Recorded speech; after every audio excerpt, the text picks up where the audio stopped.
Ada Bitcoin, ada koin, ada juga token. Bagi Anda yang baru memulai, semua ini mungkin terdengar sama. Namun, ketiganya memiliki perbedaan mendasar. Memahami perbedaan ini adalah langkah pertama yang krusial. Ini bukan sekadar soal nama, ini soal teknologi di baliknya. Ini juga soal fungsi dan tujuan penciptaannya. Jangan sampai kita salah melangkah karena kurangnya pemahaman. Mari kita urai satu persatu dengan bahasa yang sederhana dan mudah dicerna. Kebingungan ini sangat wajar terjadi. Setiap hari, berita tentang kenaikan harga aset kripto selalu ada. Media sosial dipenuhi dengan cerita sukses. Namun di balik hingar-bingar itu, ada pengetahuan dasar yang wajib kita miliki. Apa itu Bitcoin? Apakah sama dengan koin lainnya? Lalu apa bedanya dengan token yang sering disebut-sebut? Pertanyaan-pertanyaan ini penting, bukan hanya untuk investasi, tetapi juga untuk melindungi diri kita dari risiko. Anggap saja ini sebagai peta sebelum Anda memulai perjalanan di dunia kripto yang luas dan penuh liku. Untuk mempermudah, mari kita gunakan sebuah analogi sederhana. Bayangkan sebuah negara. Negara itu punya mata uangnya sendiri, yang dicetak dan diatur oleh bank sentralnya. Mata uang ini digunakan untuk segala transaksi di dalam negara tersebut.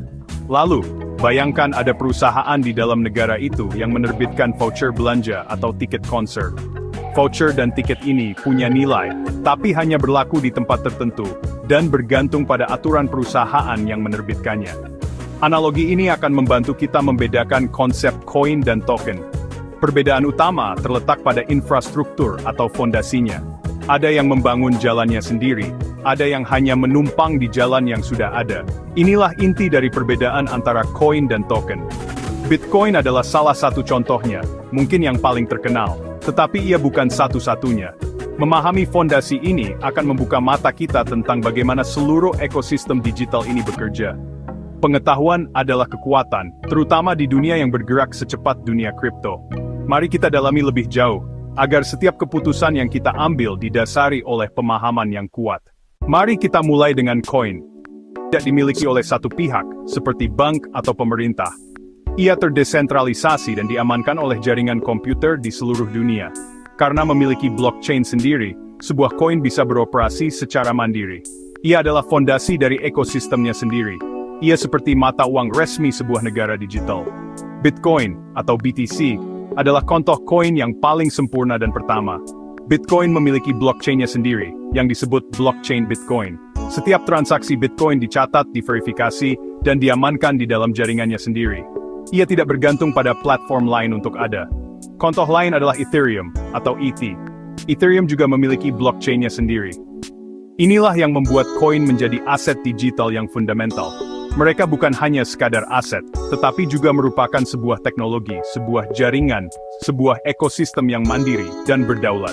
Karena memiliki jaringan sendiri, fungsi utama sebuah koin biasanya mirip dengan uang. Ia bisa digunakan untuk mengirim dan menerima nilai secara langsung dari satu orang ke orang lain, tanpa perantara. Proses ini disebut transaksi peer-to-peer. Selain itu, koin juga sering digunakan untuk membayar biaya transaksi di dalam jaringannya.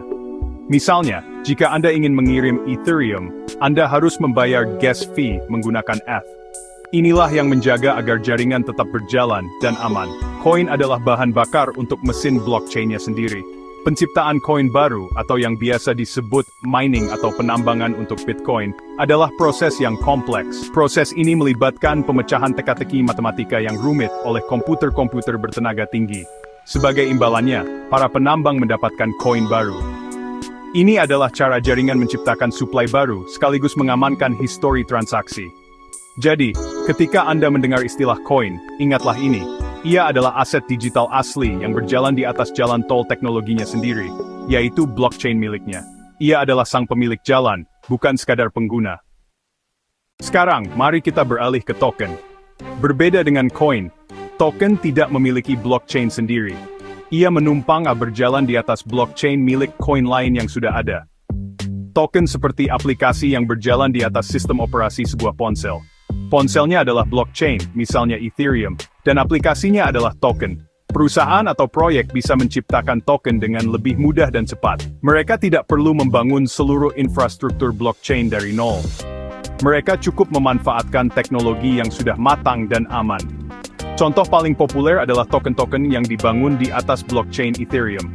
Standar yang paling umum digunakan adalah ERC20. Shiba Inu, atau SHIB misalnya, adalah sebuah token ERC20. Artinya, semua transaksi SHIB sebenarnya terjadi dan dicatat di dalam blockchain Ethereum. SHIB tidak punya jaringan sendiri. Ia bergantung sepenuhnya pada jaringan Ethereum untuk keamanan, validasi, dan operasionalnya. Ini membuat penciptaan token menjadi lebih efisien.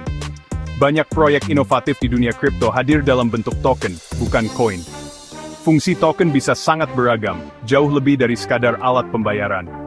Ada utility token yang memberikan akses ke sebuah layanan atau produk. Bayangkan ini seperti tiket masuk ke sebuah platform digital. Ada juga governance token yang memberikan hak suara kepada pemiliknya untuk ikut menentukan arah pengembangan sebuah proyek. Lalu ada NFT atau non-fungible token, jenis token unik yang merepresentasikan kepemilikan atas aset digital atau fisik, seperti karya seni. Keragaman fungsi inilah yang membuat ekosistem token begitu dinamis dan inovatif. Jadi, perbedaan kuncinya sangat jelas. Koin membangun rumah dan jalannya sendiri. Token menyewa sebuah apartemen di dalam gedung yang sudah dibangun oleh koin. Meskipun menumpang, bukan berarti token lebih rendah nilainya. Banyak proyek token yang memiliki nilai dan inovasi yang luar biasa. Namun, penting untuk memahami ketergantungan ini. Jika terjadi masalah pada blockchain induknya, misalnya jaringan Ethereum melambat atau biayanya mahal, maka semua token yang berjalan di atasnya akan ikut terdampak. Inilah dinamika hubungan antara koin dan token. Dari sisi keamanan teknologi, koin yang sudah mapan seperti Bitcoin dan Ethereum umumnya dianggap lebih aman. Jaringan mereka sangat besar, terdesentralisasi, dan telah teruji oleh waktu. Semakin besar dan terdesentralisasi sebuah jaringan blockchain, semakin sulit untuk diretas. Sebaliknya, token mewarisi keamanan dari blockchain induknya. Jika token berjalan di blockchain yang aman seperti Ethereum, maka secara teknis ia juga aman. Namun, risiko pada token seringkali datang dari proyek di baliknya. Karena membuat token itu mudah, banyak proyek yang muncul tanpa tujuan yang jelas, atau bahkan dengan niat menipu. Ini yang sering disebut scam atau rug pull. Oleh karena itu, riset mendalam terhadap tim pengembang, tujuan proyek atau utility, dan komunitas di baliknya menjadi sangat krusial sebelum memutuskan berinvestasi pada sebuah token. Jangan mudah tergiur oleh janji keuntungan fantastis dalam waktu singkat. Selalu lakukan uji tuntas Anda sendiri dengan saksama. Dari perspektif syariah, Majelis Ulama Indonesia atau MUI telah mengeluarkan fatwa terkait aset kripto.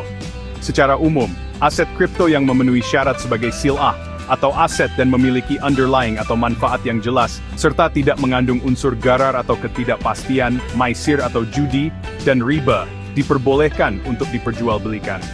Koin seperti Bitcoin, dengan teknologinya yang jelas dan fungsinya sebagai alat transfer nilai, seringkali dipandang lebih memenuhi kriteria ini oleh sebagian ulama. Ia memiliki wujud digital yang nyata di dalam blockchain-nya. Sebaliknya, untuk token, penilaian syariahnya sangat bergantung pada kasus per kasus. Kita harus melihat apa underlying atau kegunaan dari token tersebut.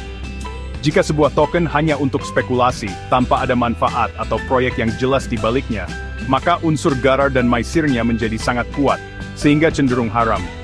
Namun, jika token tersebut memiliki utilitas yang nyata, misalnya sebagai akses ke layanan yang halal, maka statusnya bisa berbeda. Kuncinya adalah transparansi dan manfaat yang jelas. Pilihlah aset yang Anda pahami tujuannya,